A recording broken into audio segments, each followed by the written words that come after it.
నమః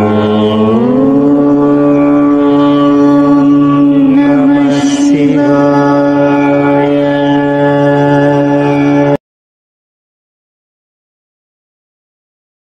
శ్రీ గురుభ్యో నమః. శ్రీమాత్రే నమః. ఎప్పుడూ కూడా ఈ లక్షణాలు ఉన్న అమ్మాయిని భార్యగా చేసుకోవద్దు. ఇటువంటి లక్షణాలు ఉన్న స్త్రీలతో సంబంధం పెట్టుకోవడం గాని, స్నేహం చెయ్యడం కానీ మరిచిపోయి కూడా చెయ్యకూడదు. ఈ కథను వినడం వలన మీకే తెలుస్తుంది కొంతమంది స్త్రీలు ఎలా ఉన్నారు. వీరిని ఎవరైనా తెలిసి తెలియక వివాహం చేసుకున్నట్లయితే వారి జీవితమైతే నాశనమైపోతుంది. ఎంత ధనాన్ని సంపాదించినా కూడా వారు ఎప్పుడూ కూడా పేదవారుగానే ఉంటారు. ఎంత కష్టపడినా కూడా ప్రతి పనిలోనూ కూడా అసఫలతనే చూస్తారు. ఒకసారి సీతాదేవి శ్రీరామచంద్రుడు ఇద్దరూ కలిసి వనంలో కబుర్లు చెప్పుకుంటూ తిరుగుతూ ఉన్నారు. అప్పుడు సీతాదేవి శ్రీరామచంద్రుడితో చెప్తోంది, జీవిత భాగస్వామి జీవితాంతము కూడా తన జీవిత భాగస్వామితో కలిసి జీవితాన్ని గడుపుతుంది. అందువలన జీవిత భాగస్వామి గురించి ఒకరికి ఒకరు తెలుసుకోవడం అన్నది చాలా అవసరము. వారిలో ఎటువంటి లక్షణాలు ఉన్నాయి, మంచి లక్షణాలు, చెడు లక్షణాలు గురించి తెలుసుకోవడము చాలా అవసరము. ఆ మాటలు విన్న శ్రీరాముడు సీతాదేవితో చెప్తున్నాడు, నువ్వు సరిగ్గా చెప్పావు. ఒకరి కోసం ఒకరు తెలుసుకోకపోయినట్లయితే మనుషుల యొక్క జీవితము సర్వనాశనమైపోతుంది. రాజు నుండి బికారివాడిగా అయిపోతాడు. వారు రాజు నుండి బికారివాడిగా అయిపోవడానికి పెద్ద సమయం కూడా పట్టదు. అటువంటి వారు ఎప్పుడూ కూడా అశాంతి ఇంకా నిరాశతోనే ఉంటారు. సీతాదేవి అడుగుతోంది, ఎటువంటి విషయాలు మనిషి వివాహం కన్నా ముందే తెలుసుకోవాలి, అలాగే ఎటువంటి పనులను చేయడం వలన స్త్రీల గురించి పూర్తిగా తెలుసుకోగలుగుతారు అని అడిగింది. అప్పుడు శ్రీరాముడు సీతాదేవికి చెప్తున్నాడు, ఈరోజు ఈ విషయాన్ని నీకు నేను ఒక కథ ద్వారా చెప్తాను. కథని చివరి వరకు ధ్యాస పెట్టి విను. ఎందుకంటే సగమే విన్నట్లయితే సగం జ్ఞానం మాత్రమే వస్తుంది. సగం జ్ఞానం పొందడము అంటే అది భయంకరమైన విషయాన్ని మింగినట్లే అవుతుంది. ఎవరైతే ఈ కథను పూర్తిగా వింటారో, ప్రచారం చేస్తారో వారికి 10,000 పాపాల నుండి ముక్తి లభిస్తుంది. ఒకానొక సమయంలో ఒక నది ఒడ్డున ఒక రాజ్యం ఉండేది. ఆ రాజ్యంలో ఒక దయ కలిగిన రాజు ఆ రాజ్యాన్ని పరిపాలిస్తూ ఉన్నాడు. ఆ రాజుకి 6 భార్యలు ఉన్నారు. రాజు 6 భార్యలను కూడా చాలా ప్రేమగా చూసుకునేవాడు. ఒకానొక సమయంలో రాజుగారి ఆస్థానంలో ఒక పుత్రుడు జన్మించాడు. ఆ సంతోషంలో రాజుగారు రాజ్యంలో నాట్య ప్రదర్శనను ఏర్పాటు చేశారు. మధ్యాహ్న సమయంలో నాట్య ప్రదర్శన ప్రారంభమైంది. అనుకోకుండా రాజుగారి దృష్టి ఒక అందమైన యువతిపై పడింది. ఆ తర్వాత రాజుగారు మంత్రిగారితో మాట్లాడి ఆ అమ్మాయిని వివాహం చేసుకోవడానికి ఆ అమ్మాయితో మాట్లాడమని చెప్పారు. ఆ అమ్మాయి ఆ విషయాన్ని వినగానే ఆశ్చర్యపోయింది. ఆమె మంత్రిగారితో చెప్తోంది, నాకు కొద్దిగా సమయాన్ని ఇవ్వండి, నేను ఆలోచించి చెప్తాను అని చెప్పింది. కొన్ని రోజుల తర్వాత రాజు ఆమెను వివాహం చేసుకున్నాడు. కొన్ని రోజుల తర్వాత రాజుకి మరొక పుత్రుడు జన్మించాడు. ఇంకొన్ని రోజుల తర్వాత ఇంకా మిగిలిన రాణులకు కూడా 3 పుత్రులు జన్మించారు. కొన్ని సంవత్సరాలకి రాజుగారి యొక్క 5 కొడుకులు కూడా పెద్దవారయ్యారు. కాని చిన్నరాణికి మాత్రము ఒక్క పుత్రుడు కూడా జన్మించలేదు. ఎందుకంటే ఆమె తలరాతలో సంతాన ప్రాప్తి లేదు. రాజుగారి పెద్ద కుమారుడు ఒకరోజు అడవిలోనికి వేటకు వెళ్ళాడు. అడవిలో వేటాడుతూ వేటాడుతూ రోజు మొత్తము కూడా గడిచిపోయింది. కాని తన చేతులతో దేనిని వేటాడలేదు. ఇంతలో అడవిలో నుండి ఒక పిచ్చివాడు బయటకు వచ్చాడు. తను బాగా చిరిగిపోయిన వస్త్రాలను ధరించి ఉన్నాడు. తను ఆహారాన్ని వెతుక్కుంటూ అటూ ఇటూ తిరుగుతూ ఉన్నాడు. ఆ పిచ్చివాడి దగ్గర ఒక కుక్క కూడా ఉంది. ఆ పిచ్చివాడికి కుక్కకి మధ్య మంచి స్నేహం ఉంది. వేటకు వచ్చిన రాజకుమారుడు ఆ పిచ్చివాడి దగ్గరకు వెళ్ళి అడుగుతున్నాడు, నువ్వు ఎవరు, ఈ అడవిలో ఎందుకు తిరుగుతున్నావు అని అడిగేసరికి ఆ పిచ్చివాడు ఏమీ మాట్లాడడం లేదు. ఎందుకంటే తనకు చాలా ఆకలిగా ఉంది. ఇంతలో రాజకుమారుడు తన దగ్గర ఉన్న సంచిలో నుండి ఒక లడ్డూని తీసి ఆ పిచ్చివాడికి ఇచ్చాడు. ఆ పిచ్చివాడు లడ్డూలను చూడగానే కంగారుగా తినడం ప్రారంభించాడు. అప్పుడు రాజకుమారుడు అడుగుతున్నాడు, అసలు మీరు ఎవరు, ఈ అడవిలో ఒంటరిగా ఎందుకు తిరుగుతున్నారు చేస్తున్నారు? మీ కుటుంబం ఎక్కడ ఉంది అని అడిగేసరికి ఆ మాట వినగానే ఆ పిచ్చివాడి చేతిలో ఉన్న లడ్డూ జారి కింద పడిపోయింది. వెంటనే తన కళ్ళలో నీళ్లు తిరిగాయి. తను బిగ్గరగా ఏడవడం ప్రారంభించాడు. ఆ ఏడుపును చూసి రాజకుమారుడు అడుగుతున్నాడు, అసలు ఎందుకు ఏడుస్తున్నావు అని. అప్పుడు ఆ పక్కనే ఉన్న కుక్క చెప్తోంది, నా యజమాని తన రాజకుమారుడు కారణంగా ఇప్పుడు ఈ అడవిలో తిరుగుతున్నాడు. రాజకుమారుడు అడుగుతున్నాడు, అసలు ఏం జరిగింది అని కుక్క చెప్తోంది. ఈ పక్కనే ఉన్న రాజ్యంలో ఒక యువతి ఉంది. ఆమె తండ్రి ఒక మహారాజు. తన కుమార్తెకు వివాహం చెయ్యాలి అని అనుకుంటున్నాడు. ఆమె కూడా వివాహం చేసుకోవడానికి సిద్ధంగానే ఉంది. కాని ఆమె దగ్గరకు వచ్చిన రాజకుమారులను ఆమె ఒక ప్రశ్నను అడుగుతుంది. ఆ ప్రశ్నకు ఎవరైతే సమాధానం చెప్తారో వారినే ఆమె వివాహం చేసుకుంటానని చెప్తుంది. ఆమె అడిగిన ప్రశ్నలకు సమాధానం చెప్పకపోయినట్లయితే వారి తలను నరికించి వేస్తుంది. ఈ స్థితిలోనే వీరి కుమారుడు మరణించాడు. ఆ విషయాన్ని నా యజమాని తట్టుకోలేకపోతున్నాడు. తన మనసు విరిగిపోయింది. ఆ కారణంగా నా యజమాని రాజ్యం కూడా ఆమె చేతులలోనికే వెళ్లిపోయింది. ఆ మాటలు మాట్లాడుకుంటూ ఉండగానే ఆ వ్యక్తి అక్కడ నుండి వెళ్లిపోయాడు. ఆ మాటలు విన్నప్పటి నుండి కూడా రాజకుమారుడు ఆలోచనలో పడిపోయాడు. తను మళ్లీ రాజమహల్కి వెళ్లేంత వరకు కూడా గుర్రం మీద ఉన్నంతసేపు కూడా రాజకుమారి గురించే ఆలోచిస్తూ ఉన్నాడు. తన మహల్లోనికి వెళ్లి రాత్రికి నిద్రపోయాడు. కాని ఉదయం లేవగానే మళ్లీ ఆ రాజకుమారి గురించే ఆలోచనలు ప్రారంభమయ్యాయి. ఇక రాజకుమారుడు వెంటనే గుర్రాన్ని తీసుకుని ఆ రాజకుమారి దగ్గరకు బయలుదేరాడు. ఇంతలో యువరాజు వెళుతూ ఉండగా రాణి వచ్చి అడుగుతుంది, బాబు ఎక్కడికి వెళుతున్నావు అని. అప్పుడు రాజకుమారుడు అంటున్నాడు, మన పక్కనే ఉన్న రాజ్యంలో ఒక రాజకుమారి ఉంది. ఆమెను నేను వివాహం చేసుకోవాలి అనుకుంటున్నాను అని చెప్పాడు. కాని ఆ రాజకుమారికి ఒక సవాలు ఉంది. ఎవరైతే ఆమె వేసే ప్రశ్నకు సమాధానం చెప్తారో వారిని మాత్రమే ఆమె వివాహం చేసుకుంటుంది. ఎవరైతే సమాధానం చెప్పరో వారి తలను నరికించి వేస్తుంది. ఆమె వేసిన వలలో చాలా మంది ఇప్పటి వరకు మరణించారు.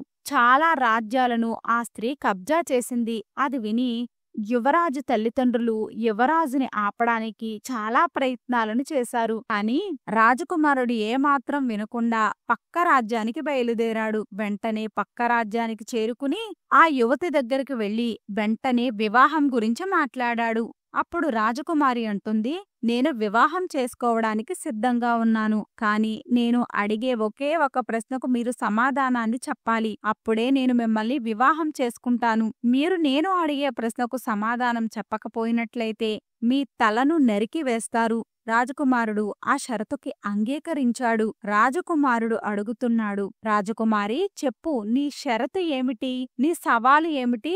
నీ సవాలుకి సమాధానం చెప్పడానికి నేను సిద్ధంగా ఉన్నాను. అప్పుడు రాజకుమారి తన ప్రశ్నను అడిగింది. తను ఇప్పటి వరకు చాలా మంది రాజకుమారులను అడిగిన ప్రశ్న. రాజకుమారి ప్రశ్నను అడగగానే రాజకుమారుడు అలా చూస్తూ ఉండిపోయాడు. సమాధానం రావడం లేదు. రాజకుమారుడు శిరస్సును నరికివేశారు. అసలు రాజకుమారి ఏ ప్రశ్నను వేస్తుంది? ఎవ్వరూ కూడా దానికి సమాధానాన్ని ఎందుకు చెప్పలేకపోతున్నారు? దానికి సమాధానం మనము ఈ వీడియోలోనే తెలుసుకుందాము. పెద్ద సోదరుడు మరణించగానే రెండవ వాడు రాజకుమారి దగ్గరకు బయలుదేరాడు. తను పక్క రాజ్యానికి చేరుకున్నాడు. పక్క రాజ్యానికి చేరుకోగానే ఆ యువరాణి బయటకు వచ్చింది. రాజకుమారుడు రాజకుమారిని చూసి ఆమెకు ఆకర్షితుడయ్యాడు. ఆమెను మోహించాడు. తను అనుకుంటున్నాడు, ఎంత అందమైన యువతి. తను అనుకుంటున్నాడు, నేను ఈమెను ఏదో ఒక విధంగా వివాహం చేసుకోవాలి అని.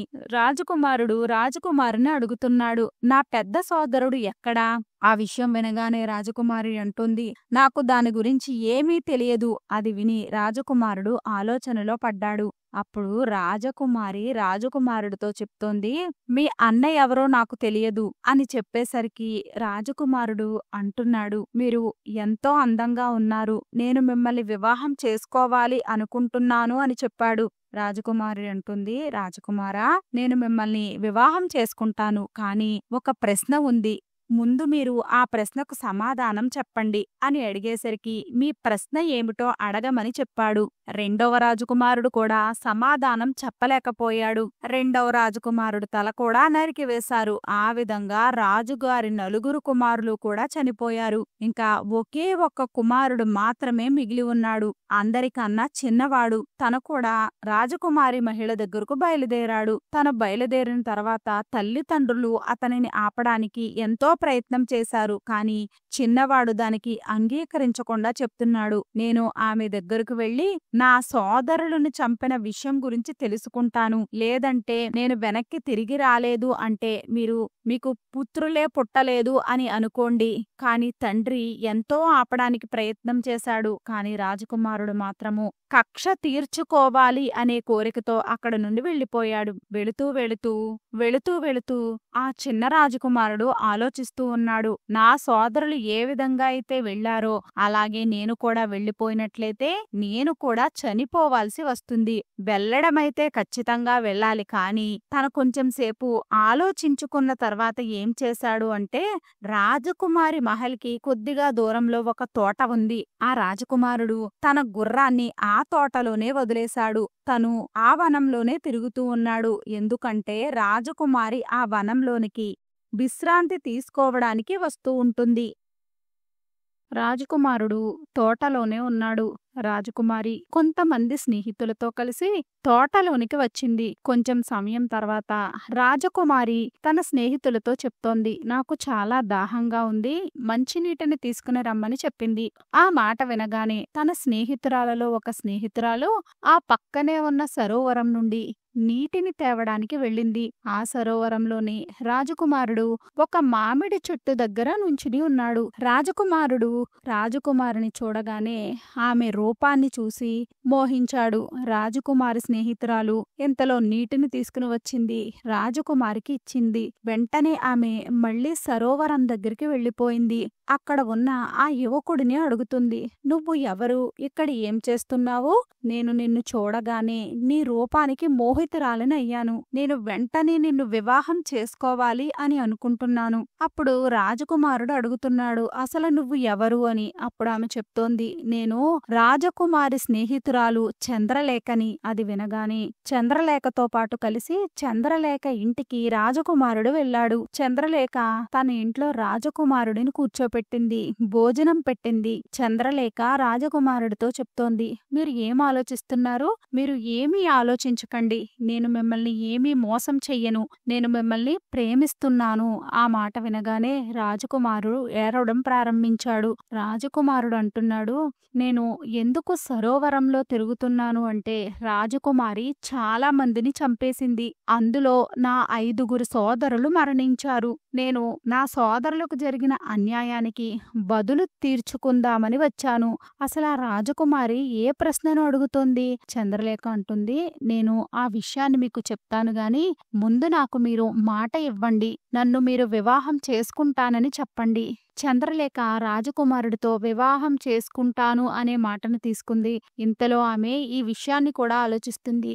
నేను రాజకుమారుడిని ఇక్కడి నుంచి పంపించినట్లయితే తిరిగి వస్తాడా లేదా అని ఆలోచిస్తూ ఉంది. రాజకుమారుడు చంద్రలేఖతో చెప్తున్నాడు, తప్పకుండా నేను నిన్ను వివాహం చేసుకుంటాను. కానీ రాజకుమారికి బుద్ధి చెప్పిన తర్వాత నేను నిన్ను వివాహం చేసుకుంటాను అని చెప్పాడు. చంద్రలేఖకు రాజకుమారుడిపై విశ్వాసం కలిగింది. చంద్రలేఖ రాజకుమారి అడిగే ప్రశ్నను గురించి చంద్రలేఖ చెప్పడం ప్రారంభించింది. చంద్రలేఖ అంటుంది, రాజకుమారి ప్రతి ఒక్కరిని కూడా ఒకే ఒక ప్రశ్నను అడుగుతుంది. అది గుల్మోహర్ ఇంకా సరోవరానికి సంబంధించిన కథ ఏమిటి అని అడుగుతుంది. రాజకుమారుడు అంటున్నాడు, నీకు ప్రశ్న తెలిసింది అంటే దానికి సమాధానం కూడా ఖచ్చితంగా నీకు తెలిసే ఉంటుంది.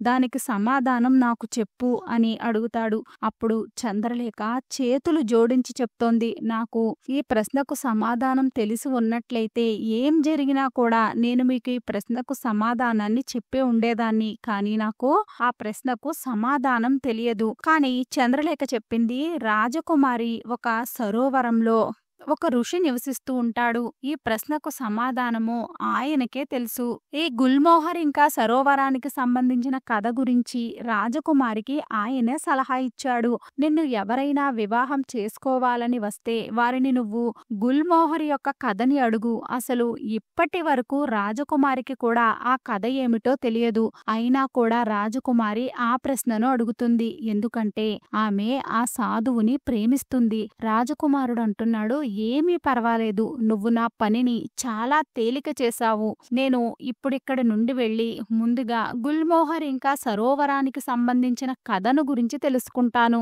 నువ్వు ఇక్కడ నా కోసం ఎదురు చూస్తూ ఉండు, నేను తప్పకుండా తిరిగి వస్తాను. చంద్రలేఖ అంటుంది, గుల్మోహర్ ఇంకా సరోవరానికి సంబంధించిన కథ మీకు ఎలా తెలుస్తుంది? కానీ మీకు నేను ఒక్క విషయాన్ని చెప్తాను. ఇక్కడ నుండి మీరు వెళ్ళినట్లయితే తిరిగి రావడము చాలా కష్టము. ఆ మాటలు విని రాజకుమారుడు అంటున్నాడు, ఎందుకు తిరిగి రాలేను అని అడిగేసరికి, మీరు వెళ్లే దారిలో చాలా అడ్డంకులు ఉన్నాయి. అందుకే మీరు అక్కడికి వెళ్ళవద్దు. మీ మొండితనాన్ని వదిలేయండి. మీరు మీ సోదరుల గురించి ఆలోచించడం వదిలేయండి. నన్ను వివాహం చేసుకోండి. రాజకుమారుడు అంటున్నాడు, దారిలో ఎన్ని అడ్డంకులు వచ్చినా, ఎన్ని సంకటములు వచ్చినా నేను తప్పకుండా వెళతాను. అప్పుడు చంద్రలేఖ అంటుంది, నేను ఎంత ఆపడానికి ప్రయత్నించినా మీరు నా మాట వినరు. ఇక చేసేది ఏమీ లేదు కాబట్టి చంద్రలేఖ ఒక పెద్ద కత్తిని, ఒక గుర్రాన్ని రాజకుమారుడికి ఇచ్చింది. ఈ గుర్రము, ఈ కత్తి మీకు తప్పకుండా ఉపయోగపడతాయి.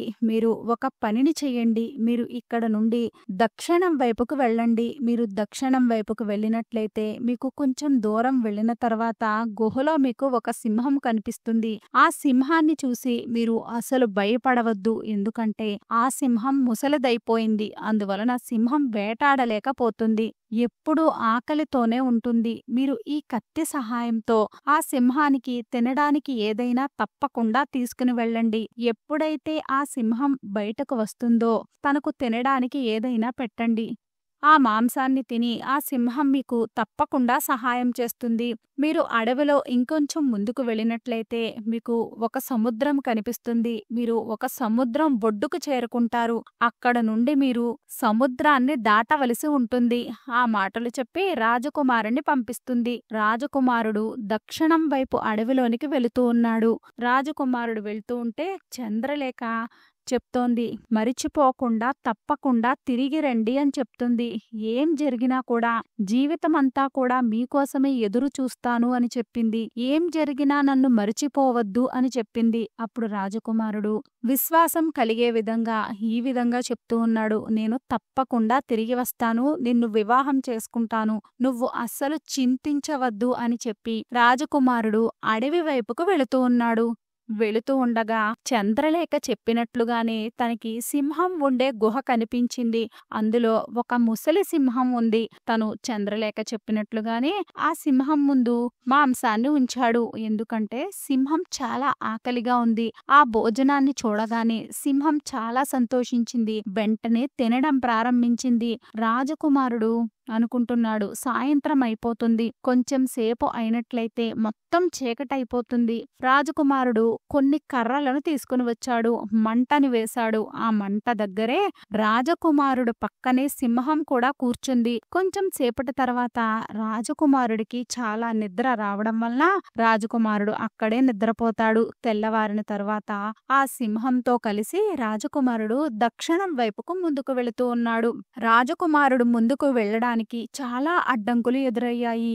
ఎన్నో జంతువులు రాజకుమారుడు ముందుకు వచ్చాయి. కానీ ఆ సింహాన్ని చూసి ఆ జంతువులన్నీ భయపడి వెనక్కి వెళ్లిపోతూ ఉన్నాయి.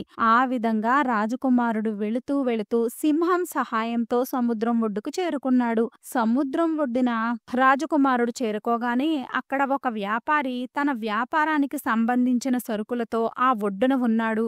రాజకుమారుడు ఆ వ్యాపారి దగ్గరికి వెళ్లేసరికి వ్యాపారి రాజకుమారుడిని అడుగుతున్నాడు, మీరు ఎవరు? ఇక్కడ మీరు ఏం చేస్తున్నారు అని. అప్పుడు రాజకుమారుడు జరిగిన విషయం అంతా కూడా ఆ వ్యాపారస్తుడికి చెప్తాడు. నేను ఏదో ఒక రకంగా ఈ సముద్రాన్ని దాటాలి అని చెప్తాడు. ఇంతలో వ్యాపారి చూసేసరికి సముద్రంలో అతని పెద్ద నావ ఈ వైపుకు వస్తుంది. ఆ నావలోనే వ్యాపారస్తుడు తన దగ్గర ఉన్న సామాన్లను ఉంచి అవతలకు పంపిస్తాడు. రాజకుమారుడు అంటున్నాడు, మీరు నన్ను ఏదో విధంగా ఈ నావలో సముద్రానికి అవతల వైపుకు పంపించండి. వ్యాపారస్తుడు అంటున్నాడు, నా వల్ల ఇప్పుడు ఏమీ జరగదు. ఎందుకంటే నా నావలో ఇప్పుడు కొద్దిగా బరువు వేసినా కూడా ఈ నావ మునిగిపోతుంది. నన్ను క్షమించు, నేను నీకు సహాయం చెయ్యలేను అని చెప్పాడు. రాజకుమారుడు అంటున్నాడు, మీకు విషయం అంతా చెప్పాను. నేను ఇప్పుడు సముద్రం దాటి వెళ్ళడం ఎంత అవసరమో కూడా మీకు తెలుసు. మీరు ఒక పని చెయ్యండి. నా దగ్గర కొన్ని బంగారు నాణాలు ఉన్నాయి. నా మెడలో ఉన్న ఆభరణాలను మీ దగ్గర ఉంచుకోండి. కానీ నన్ను ఈ నావలో మాత్రము వెళ్ళనివ్వండి అని చెప్పాడు. ఆ వ్యాపారస్తుడు చాలా అత్యాశ కలిగినవాడు. అందువలనే అతడు రాజకుమారుడు ఇచ్చిన బంగారు నాణాలను, బంగారు ఆభరణాలను తన దగ్గర ఉంచుకుని నావలో నుండి సైనికుల ద్వారా కొన్ని సామాన్లను తీయించి పక్కన పెట్టించి రాజకుమారుడిని నావలోనికి పంపించాడు. ఆ విధంగా రాజకుమారుడు సముద్రాన్ని దాటుతూ గుల్మోహర్ ఇంకా సరోవరానికి సంబంధించిన కథను గురించి ఆలోచిస్తూ నదిలో ప్రయాణం చేస్తూ ఉన్నాడు. 15 రోజుల తర్వాత రాజకుమారుడు అవతల ఒడ్డుకు చేరుకున్నాడు. అవతల ఒడ్డున ఉన్న రాజ్యానికి చేరుకుని గుల్మోహర్ ఇంకా సరోవరానికి సంబంధించిన కథను తెలుసుకోవాలి అని అటూ ఇటూ తిరుగుతూ ఉన్నాడు. రాజకుమారుడు అలా వెతుక్కుంటూ ఇంకొక రాజ్యానికి వెళ్ళిపోయాడు.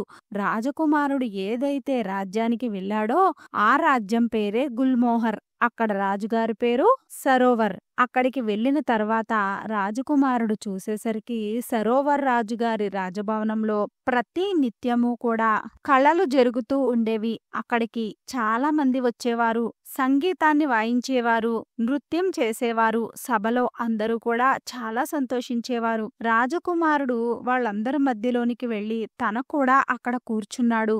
3-4 రోజుల నుంచి వరుసగా రాజకుమారుడు అక్కడికి వస్తున్నాడు. ఎవ్వరికీ తెలియకుండా వెళ్ళిపోతూ ఉన్నాడు. కాని ఎవ్వరితోనూ ఏమీ మాట్లాడడం లేదు. ఒకరోజు సరోవర్ అనే రాజుగారి యొక్క దృష్టి ఆ యువరాజుపై పడింది. రాజుగారు సభంతా పూర్తి అయిపోయిన తర్వాత రాజకుమారుడిని పిలిచారు. రాజుగారు అంటున్నారు, నేను నిన్ను 3-4 రోజుల నుంచి చూస్తున్నాను. నువ్వు ఎవ్వరితోనూ ఏమీ మాట్లాడడం లేదు. నువ్వు నా రాజ్యానికి సంబంధించిన వాడివి కాదనిపిస్తోంది. నేను ఇంతకు ముందు ఎప్పుడూ నిన్నిక్కడ చూడలేదు. అసలు మీరు ఎవరు? ఏం చెయ్యడానికి ఇక్కడకు వచ్చారు? నా రాజ్యంలో వాడిలాగా నాకు కనిపించడం లేదు. ఇంతకు ముందు నేను నిన్ను ఎప్పుడూ కూడా చూడలేదు. అప్పుడు రాజకుమారుడు రాజుగారితో చెప్తున్నాడు, నేను గుల్మోహర్ ఇంకా సరోవరానికి సంబంధించిన కథని తెలుసుకోవాలి అని అనుకుంటున్నాను. రాజకుమారుడికి తెలుసు తప్పకుండా రాజుగారికి ఈ కథ గురించి తెలిసే ఉంటుంది అని. అందువలన రాజుగారినే ఆ కథ గురించి అడిగాడు. రాజకుమారుడు అంటున్నాడు, నేను మీకు ఒక సంగీతాన్ని వినిపించాలి అని అనుకుంటున్నాను. అప్పుడు సరోవర సామ్రాట్ అంటున్నాడు రాజకుమారుడితో, మీరు నాకు సంగీతాన్ని వినిపించండి అని. రాజుగారి ఆస్థానంలో వారు డోలు వాయిస్తూ ఉన్నారు. రాజకుమారుడు సంగీతాన్ని పాడుతూ ఉన్నాడు. రాజకుమారుడు పాడే సంగీతాన్ని సభలో కూర్చున్న వారు అందరూ కూడా బాహ్వా బాహ్వా అంటూ వింటూ ఉన్నారు. రాజకుమారుడు పాడే సంగీతాన్ని సభలోని వారందరూ కూడా చాలా మెచ్చుకుంటూ ఉన్నారు. సామ్రాట్ చాలా సంతోషించాడు. సంతోషంతో సామ్రాట్ అంటున్నాడు, నువ్వు పాడిన పాటతో నేను చాలా సంతోషించాను. నీకేం కావాలో అడగమని అడిగారు. నువ్వు ఏం అడిగితే అది నేను నీకు తప్పకుండా ఇస్తాను. నీకు మాట ఇస్తున్నాను. ఆ మాట విన్న రాజకుమారుడు అంటున్నాడు, నేను మిమ్మల్ని ఏమీ అడిగినా కూడా ఆ తర్వాత మీరు కాదు అని అనకూడదు అని అంటాడు. నువ్వు ఏమడిగితే అది ఇస్తాను, అడగమని మళ్ళీ సామ్రాట్ అడిగేసరికి రాజకుమారుడు అడిగాడు, నాకు ఏమీ వద్దు, గుల్మోహర్ ఇంకా సరోవరానికి సంబంధించిన కథని చెప్పమని అడిగాడు. ఆ మాట వినగానే సామ్రాట్కి చెమటలు పట్టాయి. నువ్వు ఏమడుగుతున్నావో నీకైనా అర్థమవుతుందా? నువ్వు నా రాజ్యాన్ని అడిగినా కూడా నేను వెంటనే నీకు రాసి ఇచ్చేవాడిని. ఆ కథ నాకు తెలుసు, కానీ నేను నీకు ఆ కథను చెప్పలేను. రాజకుమారుడు అంటున్నాడు, మహారాజా, మీరే కొంచెం సేపటి క్రితమే చెప్పారు నువ్వు ఏమడిగితే అది ఇస్తాను అని. అందువల్లనే నేను ఆ గుల్మోహర్ ఇంకా సరోవరానికి సంబంధించిన కథను నాకు చెప్పమని అడిగాను. అసలు ఆ కథలోని రహస్యం ఏమిటి? మహారాజు తను ఇచ్చిన మాట వలనే తను ఇరుక్కుపోయాడు. మహారాజు అంటున్నాడు, "నువ్వు మొండి పట్టు పట్టినట్లయితే నేను నీకు గుల్మోహర్ ఇంకా సరోవరానికి సంబంధించిన కథను నీకు చెప్తాను. కథ పూర్తి అయిపోయిన తర్వాత వెంటనే నేను నీ తలను నరికించి వేస్తాను" అని చెప్పాడు. నువ్వు దానికి ఒప్పుకున్నట్లయితే నేను నీకు గుల్మోహర్ ఇంకా సరోవరానికి సంబంధించిన కథను చెప్తాను అని చెప్పేసరికి రాజకుమారుడు కథ విన్న తర్వాత నా తలను నరికేయండి, నాకు కథని మాత్రము చెప్పండి అని చెప్పేసరికి అక్కడ నుండి నౌకర్లు మంత్రి అందరూ వెళ్ళిపోయారు. రాజకుమారుడు కారాగారం వైపుకు చూస్తూ ఉన్నాడు. ఆ కారాగారం నుండి ఒక యువతిని తీసుకుని వచ్చారు. ఆ నౌకర్లు ఆ యువతను తీసుకుని వచ్చారు. తను చూడడానికి చాలా అందంగా ఉంది, కానీ తన శరీరంపై చిరిగిపోయిన వస్త్రాలు ఉన్నాయి. తన కాళ్ళకి బేడీలు కట్టేసి ఉన్నాయి. తను నడవలేకపోతోంది. అదంతా చూసి రాజకుమారుడికి ఏమీ అర్థం కావడం లేదు. ఆ యువతను తీసుకుని వచ్చి రాజుగారి ఎదురుగా నుంచోబెట్టారు. అప్పుడు సరోవర్ మహారాజు కథని వినిపిస్తూ ఉన్నాడు. అప్పుడు రాజుగారు చెప్తున్నారు, "నా పేరు సరోవర్. నేను ఈ సరోవర్ సామ్రాట్కి మహారాజుని. నా ఎదురుగా ఉన్న అమ్మాయి ఈమె గుల్మోహరి. మీరు సరోవర్, ఈమె గుల్మోహరి. ఇప్పుడు నాకు అర్థమైంది. ఈ కథను మీకన్నా మంచిగా ఇంకెవరు చెప్పగలరు? మీ కథనే మీరు చెప్తూ ఉన్నారు" అని అనేసరికి, "నా కథను చెప్తాను విను" అని రాజుగారు కథను చెప్పడం ప్రారంభించారు. "నేను వివాహం కాకముందు ఒకసారి వేటాడడానికి అడవిలోనికి వెళ్ళాను. అప్పుడు ఈ అమ్మాయి తన స్నేహితులతో కలిసి ఒక నది ఒడ్డున కూర్చుని ఉంది." ఈ విషయాలన్నీ కూడా సరోవర్ అనే పేరు కలిగిన మహారాజు చెప్తూ ఉన్నాడు. "ఆ రోజు నేను వేటాడుతూ తిరుగుతూ ఉండగా నా దృష్టి ఈ స్త్రీపై పడింది. ఈమె పేరు గుల్మోహరి. ఇంతలో ఆమె దృష్టి కూడా నాపై పడింది. ఆమెను చూడగానే నేను ఆమెను మోహించాను. నన్ను చూడగానే ఆమె కూడా నన్ను మోహించింది. ఆమెను చూడగానే నా నోటి నుండి మాటలు కూడా రాలేదు. ఇంతలో ఆమె నన్ను పిలిచింది. పిలిచి, 'మీరు ఎవరు? ఎక్కడి నుండి వచ్చారు? మీ పేరేమిటి?' అని చాలా ప్రశ్నలు అడిగింది. అప్పుడు రాజు చెప్తూ ఉన్నాడు, "నా పేరు సరోవర్. నేను ఈ రాజ్యానికి రాజును." రాజుగారు అంటున్నారు, "మీరు చాలా అందంగా ఉన్నారు. మీరు ఎంత అందంగా ఉన్నారు అంటే నాకు మిమ్మల్ని చూస్తూనే ఉండాలి అని అనిపిస్తుంది" అని చెప్పి నేను ఆమెను అడుగుదాము అని అనుకునేలోపు ఆమె అడిగింది, "నన్ను వివాహం చేసుకుంటారా" అని. నా మనసులో ఉన్న మాట ఆమె చెప్పేసరికి నేను చాలా సంతోషించాను. ఈమె నన్ను వెంట పెట్టుకుని వాళ్ళ ఇంటికి వెళ్ళింది. తన తల్లిదండ్రుల దగ్గరకు వెళ్ళి చెప్తుంది, "నేను వివాహం అంటూ చేసుకుంటే వీరినే చేసుకుంటాను, లేదంటే నేను చనిపోతాను" అని చెప్పింది. తల్లిదండ్రులు చాలా అర్థమయ్యే విధంగా చెప్తున్నారు, "మాకు తెలియని వ్యక్తితో నీకు మేము వివాహాన్ని ఎలా జరిపిస్తాము? నువ్వు కూడా పిచ్చిదానివైపోయావా?" ఈ సమయంలో గుల్మోహరి తన తల్లిదండ్రుల్ని బతిమలాడుతోంది. భోజనం తినడం మానేసింది. ఇక ఆమె మొండితనాన్ని భరించలేక ఆమె తల్లిదండ్రులు ఆమెను నాకిచ్చి వివాహం చేశారు. సరోవర్ రాజు రాజకుమారుడితో చెప్తున్నాడు, "ఇప్పుడు ఈ కథను ధ్యాస పెట్టి విను. ఇక్కడే ఒక రహస్యం దాగి ఉంది. ఆ రహస్యం ఇప్పుడు వేడబోతుంది. ఈమెను వివాహం చేసుకున్న తర్వాత ఆమె పుట్టింటి నుండి నాతో కలిసి బయలుదేరింది. దారిలో తను చాలా ప్రసన్నంగా ఉంది. నాతో చెప్తోంది, 'నాకు నా మనసుకు నచ్చిన భర్త లభించాడు. నాకు ఏమైనా దుఃఖం ఉన్నా, ఎంత దుఃఖం ఉన్నా కూడా భరిస్తాను. కానీ మీకు మాత్రము ఎప్పుడు ఎటువంటి దుఃఖాన్ని కలగనివ్వను' అని చెప్పింది. "ఎన్ని సంకటములు వచ్చినా మీకు ఎటువంటి ఇబ్బంది రానివ్వను. మీతో ఎప్పుడూ కూడా చాలా ప్రేమగా ఉంటాను" అని చెప్పింది. మేమిద్దరము కూడా ఇంటికి చేరుకున్నాము. ఇంటికి వచ్చినప్పటి నుండి నేను ఆమె ప్రేమలో పడి ఎంత పిచ్చివాడినైపోయాను అంటే, నేను అన్ని పనులను మర్చిపోయాను. నేను నా రాజ్య ధర్మాన్ని కూడా మర్చిపోయాను. నేను రాజ్య దర్బారును కూడా వదిలేసి సమయానికన్నా ముందే ఇంటికి వెళ్ళిపోయేవాడిని. ఆ విధంగా కొన్ని రోజుల పాటు గడుస్తూ వచ్చింది. కొన్ని రోజుల తర్వాత నేను ఇంటికి వచ్చేసరికి అసలు నాకు తెలియకుండానే నాకు చాలా నిద్ర వచ్చేస్తూ ఉండేది. నేను నిద్రపోయిన తర్వాత ఈమె రాజమహల్ నుండి బయటకు వెళుతూ ఉండేది. నేను కూడా ఆమె వెనకాలే వెళ్లి చూసేసరికి ఆమె అడవిలో ఒక సాధువుతో కలిసి చాలా నవ్వుతూ మాట్లాడుతూ ఉండేది. అది చూడగానే నాకు అర్థమైంది, ఈమె రోజూ ఇదే పని చేస్తుందా లేదా ఈ రోజే ఇలా చేసిందా? ఆ తర్వాత నేను ఏమీ మాట్లాడకుండా రాజమహల్‌కి తిరిగి వచ్చేశాను. ఆ రోజు, ఆ రాత్రంతా కూడా నేను ఆమె గురించే ఆలోచిస్తూ గడిపేశాను. మరుసటి రోజు సాయంత్రం అవ్వగానే ఆమె ఆహారాన్ని వడ్డించింది. ఆమె పెట్టిన ఆహారాన్ని నేను తినలేదు. ఈ రోజు ఏం జరిగినా కూడా నేను నిద్రపోకూడదు అని నిర్ణయించుకున్నాను. చాలా రాత్రి అయిపోయే వరకు ఆమెతో మాట్లాడుతూనే ఉన్నాను. ఇంతలో ఆమె అంటోంది, "చాలా రాత్రి అయిపోయింది. వెళ్ళి నిద్రపోమని చెప్పింది." అప్పుడు నేను కళ్ళు మూసుకుని నిద్రపోతున్నట్లుగా నటించాను. అప్పుడు ఆ స్త్రీ ఆ సాధువు దగ్గరికి వెళ్ళింది. నేను కూడా ఆమె వెనకాలే వెళ్ళాను. చూస్తూనే ఉన్నాను. ఇంతలో సాధువు చేతిలో దండాన్ని పట్టుకుని ఆ స్త్రీతో చాలా కోపంగా చెప్తున్నాడు, "ఈ రోజు నువ్వు ఇక్కడికి రావడానికి ఇంత ఆలస్యం ఎందుకయింది?" అప్పుడు ఆ స్త్రీ చేతులు జోడించి సాధువుని క్షమాపణలు కోరుతూ చెప్పింది, "నా భర్త ఈ రోజు చాలా ఆలస్యంగా నిద్రపోయాడు. అందువల్లనే నాకు రావడానికి ఆలస్యమైంది." ఆ స్త్రీ సాధువుతో చెప్తోంది, "ఇంకొకసారి ఇలా జరగదు అని. ఎందుకంటే నేను నా భర్త తినే ఆహారంలో విషాన్ని కలిపి తన్ని శాశ్వతంగా నిద్రపోయేలా చేస్తాను. నేను మీ దగ్గరకు వచ్చేస్తాను." ఆమె నోటి నుండి ఆ మాటలు వినగానే నాకు చెమటలు పట్టాయి. నేను చాలా కంగారు పడ్డాను. ఆ సమయంలోనే ఆ సాధువు యొక్క దృష్టి నాపై పడింది. ఇంతలో సాధువు అంటున్నాడు, "ఆ చెట్టు వెనకాల దాక్కుని ఎవరో నన్ను చూస్తున్నారు" అని. అప్పుడు గుల్మోహర్ అనే రాణి దృష్టి ఆ రాజుపై పడింది. ఆ స్త్రీ గట్టిగా అరుస్తూ చెప్తోంది, "ఇతనే నా భర్త. ఇతడిని మీరు వెంటనే చంపేయండి, లేదంటే మనము జీవించలేము" అని చెప్పింది. నేను ఒంటరిగా ఉన్నాను. వాళ్ళిద్దరూ కలిసి నా పైన దాడి చేశారు.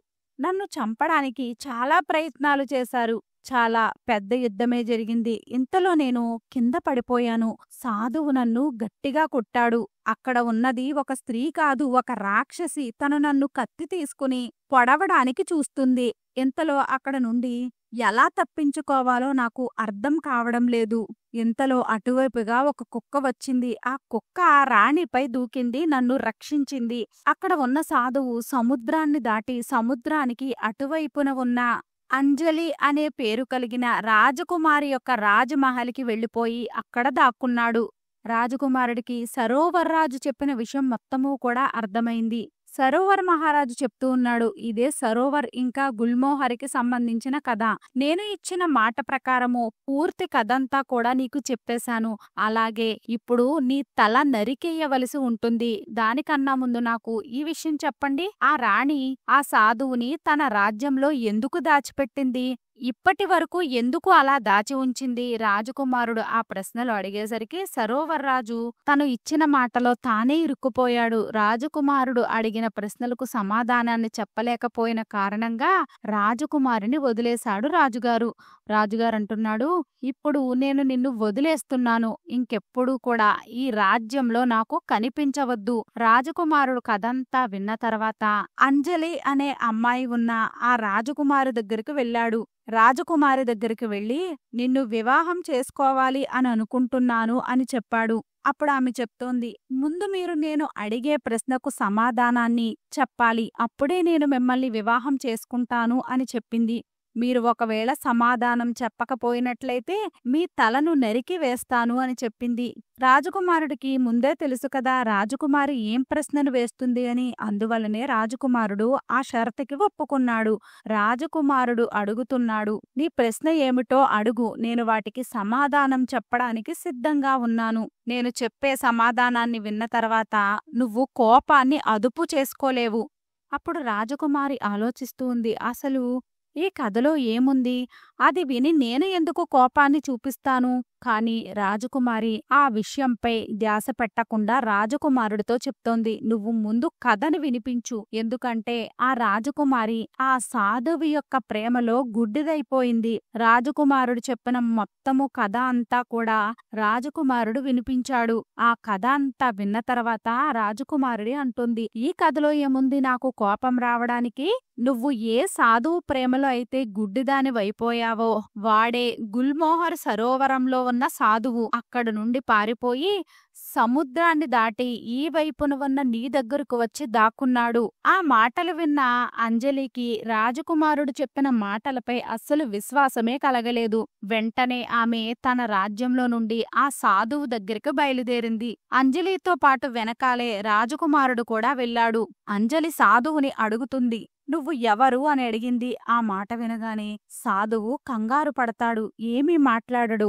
అప్పుడు రాజకుమారికి అర్థమైంది, ఇతను తప్పకుండా ఆ సాధువేనని. అప్పుడు రాజకుమారి చెప్తోంది, నేను నీ మత్తులో పడి చాలా మంది తలలను నరికించి వేశాను. నువ్వు చాలా మందిని అడవిలోనికి తీసుకుని వెళ్లి తలలను నరికించి వేశావు. ఇప్పుడు నీకు కూడా దానికి తగిన శిక్ష పడుతుంది. నీ తల కూడా రాజ్యంలో ఉన్న ప్రజల అందరి ముందు నరికించి వేయబడుతుంది. అప్పుడు సాధు అంటున్నాడు, రాజకుమారి నన్ను క్షమించు. నేను ఎవ్వరి ప్రాణాలను తీయలేదు. వారందరూ కూడా ఇప్పటికీ బ్రతికే ఉన్నారు. అప్పుడు అంజలితో వచ్చిన రాజకుమారుడు సాధువుని అడుగుతున్నాడు, వాళ్ళు ఎక్కడ ఉన్నారు అని. తొందరగా చెప్పమని అడిగేసరికి సాధువు రాజకుమారుడిని రాజకుమారిని అడవిలోనికి తీసుకుని వెళ్ళాడు. ఎక్కడైతే వాళ్ళందర్నీ బంధించి ఉంచాడో అక్కడికి తీసుకుని వెళ్ళాడు. రాజకుమారుడు ఖైదీలో ఉన్న వాళ్ళందర్నీ కూడా విడిపించాడు. తన 5 అన్నలు కూడా అక్కడే ఉన్నారు. రాజకుమారి ఆ సాధువుని అదే ఖైదీలో బంధించింది. అప్పుడు రాజకుమారుడు అంజలి రాజకుమారితో చెప్తున్నాడు, నీకు చాలా ధన్యవాదాలు. నీ కారణంగానే నేను మా సోదరులను కలిశాను. నా సోదరులు మరణించారు అని అనుకున్నాను. ఆ తర్వాత రాజకుమారుడు అంజలి రాజకుమారితో చెప్తున్నాడు, జీవితంలో ఎప్పుడూ కూడా ఏ వ్యక్తి కూడా ఎదుట వ్యక్తులపై విశ్వాసాన్ని చూపించకూడదు. ఎప్పటి వరకు అయితే ఎదుట వ్యక్తుల గురించి పూర్తి విషయాలు మనకి తెలియవో, ఎందుకంటే అందరిలోనూ కూడా స్వార్థము అనేది దాగి ఉంటుంది. ఎవరైతే వ్యక్తులు కొన్ని పరిస్థితులు వచ్చినప్పుడు వారి తెలివితేటలను చలాకీతనాన్ని చూపిస్తారో, ఎదుట వాళ్ళని వెధవలలాగా భావించి ఎదుట వాళ్లను మోసం చేస్తారో దానినే త్రియాచరిత్ర అని అంటారు. ఒక వ్యక్తి స్వార్థపరుడైనప్పుడు ఎదుట వాళ్లను మోసం చేసి స్వార్థంతో తన కోరికలను నెరవేర్చుకుంటాడు. ఇప్పుడు స్త్రీలు పురుషులు కూడా స్వార్థపరులే. ఒకరితో ఒకరు ఆటలాడుకుంటూ ఉన్నారు. ఏ వ్యక్తుల లోపలైతే స్వార్థం ఉంటుందో వాళ్ళు ఎప్పటికైనా మోసం చేస్తారు. అందువల్లనే మనం మనసుకు నచ్చిన వారు ఎవరైతే ఉన్నారో వాళ్ళ గురించి మీరు పూర్తి వివరాలను తెలుసుకోవాలి. వాళ్ళ గురించి వాళ్ళకి ఎటువంటి స్వార్థాలు ఉండకూడదు. ఎటువంటి స్వార్థం ఉందో లేదో మీరు ముందుగానే గమనించుకోవాలి. అటువంటి స్వార్థం ఉన్నవారికి మీరు కొంచెం దూరంగా ఉండాలి. అటువంటి వారి పక్కన ఉంటే మీ జీవితంలో మీరు వేసే ప్రతి అడుగులోనూ కూడా వారు మిమ్మల్ని మోసం చేస్తూనే ఉంటారు. ఒక స్వార్థపరులైన వ్యక్తి తమ జీవితంలో తమ సంతోషం కోసం వారు ఏమైనా చేయడానికి సిద్ధంగా ఉంటారు. ఆ తర్వాత రాజకుమారుడు తన సోదరులతో కలిసి తన రాజ్యానికి తిరిగి వెళ్లిపోయాడు. తన రాజ్యానికి తిరిగి వెళ్లిపోయిన తర్వాత చంద్రలేఖను వివాహం చేసుకున్నాడు. చాలా సంతోషంగా జీవితాన్ని గడుపుతూ ఉన్నాడు. వీడియో నచ్చినట్లయితే లైక్ చేయండి. వీడియో నచ్చినట్లయితే మన విరాట్ మంత్ర ఛానల్ ని లైక్ చేయండి, షేర్ చేయండి, సబ్స్క్రైబ్ చేసుకోండి. వీడియో నచ్చినట్లయితే కామెంట్ బాక్స్ లో జై శ్రీరామ్ అని తప్పక కామెంట్ చేయండి.